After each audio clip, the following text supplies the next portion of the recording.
आप इसे कई लोग कहते हैं कि सर फुल बॉडी एक्सरसाइज का एक वीडियो रिकॉर्ड करिए जिसमें हम अगर कम समय भी हो तो थोड़ी एक्सरसाइज करके फिटनेस मिलती रहे और फ्लेक्सिबिलिटी स्ट्रेंथ बढ़ती रहे। तो थोड़ी एक्सरसाइज हम आपको बताने वाले हैं, केवल 10 मिनट की एक्सरसाइज, जिसमें आप सुबह उठ के अपना ये 10 मिनट दे के आप पूरी बॉडी की फ्लेक्सिबिलिटी मेंटेन कर सकते हैं, स्ट्रेंथ मेंटेन कर सकते हैं।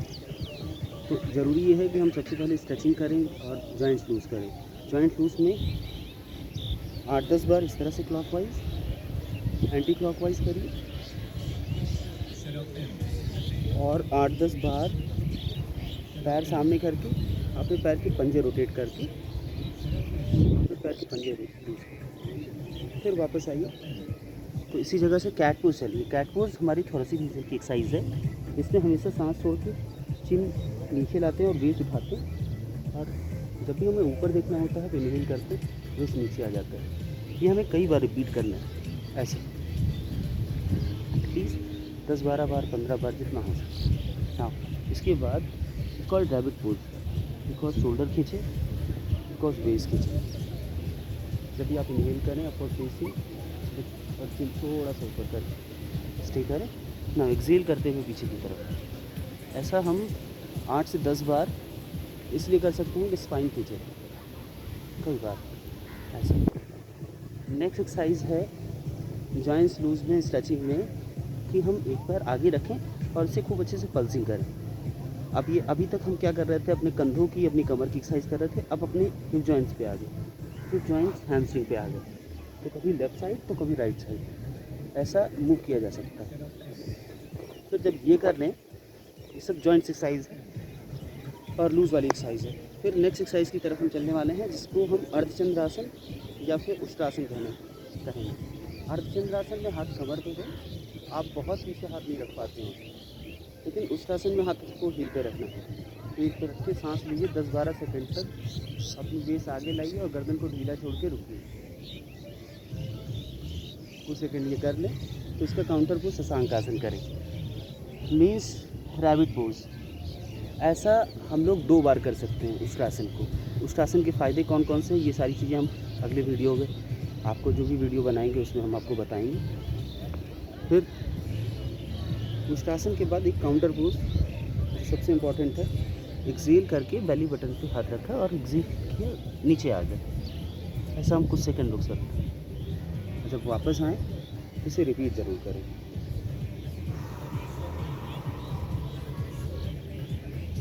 In the morning vital organs press होना बहुत ज़रूरी है, हमारे बॉडी ग्लैंड्स प्रेस होना ज़रूरी है, इसलिए ये आसन आपको हेल्प भी करेगा आपके बॉडी ग्लैंड्स के। इसके बाद हम चलते हैं थोड़ी सी हमें खड़े होके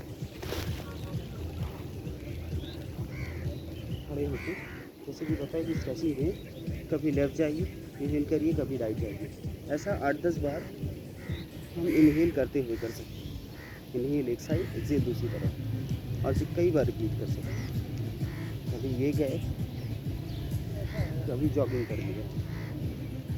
जॉगिंग कितनी देर, आप 1 to 60 काउंट करें और काउंट करते हुए 1 मिनट तक जॉगिंग करें। जॉगिंग के बाद फिर आती है हमारे पैरों की एक्सरसाइज, जिसमें हम हैमस्ट्रिंग और पीछे थाइस खींचने वाले हैं। हमारा दोनों पैर सीधा हो और हम नीचे की तरफ आते एक्सेल करें और रुकें। 10-12 सेकेंड बाद हम ऊपर आएँ, इनहेल करें एंड अगेन एक्सेल करते हुए नीचे की तरफ आ जाएंगे। ऐसा 2-3 बार लेफ़्ट पैर पे, 2-3 बार राइट पैर पे जरूर करें। एक्सेल करें तो नीचे आए, इनहेल करें ऊपर आए, एक्सेल नीचे, इनहेल ऊपर ना। कभी लेफ़्ट साइड हाथ क्रॉस करें, कभी राइट साइड हाथ क्रॉस करें, कभी लेफ़्ट साइड हाथ क्रॉस करें, कभी राइट साइड हाथ क्रॉस करें। इस तरह से कंधा लूज़ किया जा सकता है कि फ्रीज ना हो हमारी। अब आती है कार्डियो की बात। अब अगर कार्डियो में आप घुटने का दर्द है तो आपको जंपिंग जैक नहीं, कुछ और अलग की एक्सरसाइज करनी होती है। आप जितनी बार कर सकें, लोग 100 बार, 200 बार करते हैं, आप पहले 50 से शुरू करें। टारगेट बनाएंगे 50 टाइम आपको जंपिंग जैक करनी है। या फिर अगर घुटने में दर्द हो तो एक एक करके पैर सामने करते हैं। ऐसा करने से आपका हार्ट बीट बढ़ेगा। और बीच बीच में इस बात का ख्याल रखें, इन सारी एक्सरसाइज के बीच में अपनी बेस को ज़रूर स्ट्रेच करें। कभी ऊपर की तरफ देखें तो सांस लें, नीचे की तरफ आपकी बैक जितना अलाउ करे उतना आए, आधा या पूरा। इनहेल करें, सांस लें, एक्सहेल करें और वापस आए। ऐसा रिपीट करने के बाद थोड़ी देर ब्रीथ करते रहें और मूव करें इस तरह से, कभी लेफ़्ट कभी राइट, कभी लेफ़्ट कभी राइट, 15-20 बार, 25 बार, 30 बार, जितनी बार हो पाए आपसे। फिर वेस्ट की बारी आती है, अपनी वेस्ट को भी रोटेट करें, कभी लेफ़्ट साइड से रोटेट करें 8-10 बार, कभी राइट साइड से 8-10 बार।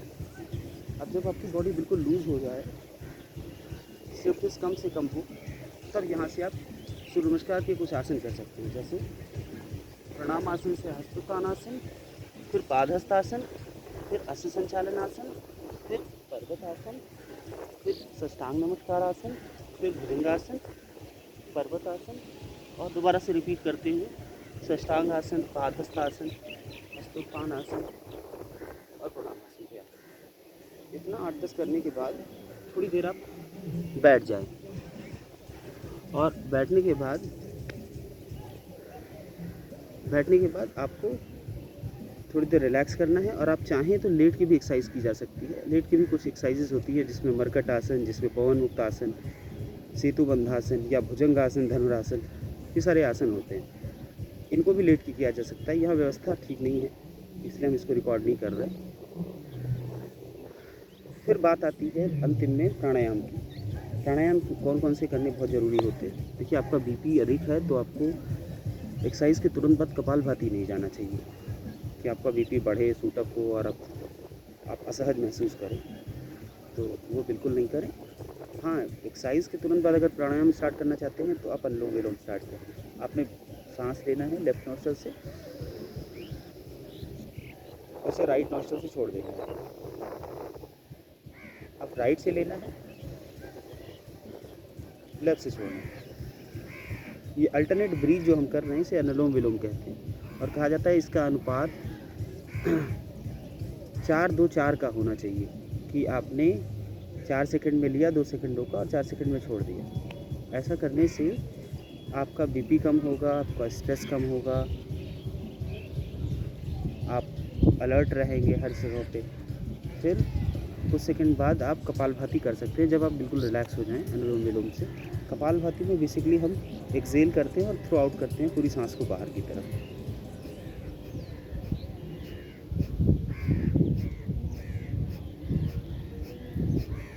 अक्सर लोग टीवी में देख के सीखते हैं तो गलती कर देते हैं, तो ज़रूरी है कि चीज़ें सही की जाए, तभी सही वे में आपको रिज़ल्ट मिलेगा।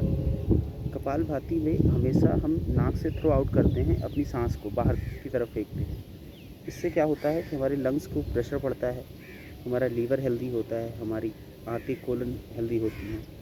कई जगहों पे, कई सारे ग्रंथों में, बुक्स में कपालभाति को डिटॉक्स का तरीका कहा गया है कि डिटॉक्स जो हमारा कपाल एरिया है, जो कपाल क्षेत्र है, चेहरे का एरिया है, इसकी क्लीनिंग के लिए भी कपालभाति आपको सुझाव दिया जाता है। तो कपालभाति कम से कम 2 मिनट, ज़्यादा से ज़्यादा 5 मिनट करिए। फिर बारी आती है मूल बंद की। सांस छोड़ के जितना हो सके जेंटल्स को लॉक करिए। जेंटल्स क्या होता है, जो हमारे मल द्वार है, मल द्वार को बिल्कुल सिकोड़ के बैठते हैं, इसे हम मूल बंद कहते हैं। इसे करने से हमारे हार्मोन बैलेंस होते हैं। अब आइए हम लोग, जो सबसे इम्पॉर्टेंट चीज़ है, थायराइड, मेल या फीमेल सबको प्रॉब्लम होती है। थायराइड के लिए हम आपको एक्सरसाइज बता दें। इसमें हम कैसे करते हैं थायराइड की एक्सरसाइज, वो हम आपको सिखाने वाले हैं। इसमें गले को, थ्रॉट को एक्सक्यूज़ करिए। अक्सर हिचकी में अंदर की तरफ सांस लेते तो आवाज़ आती है इस तरह से, तो यही हमें लंबा गहरा करना है।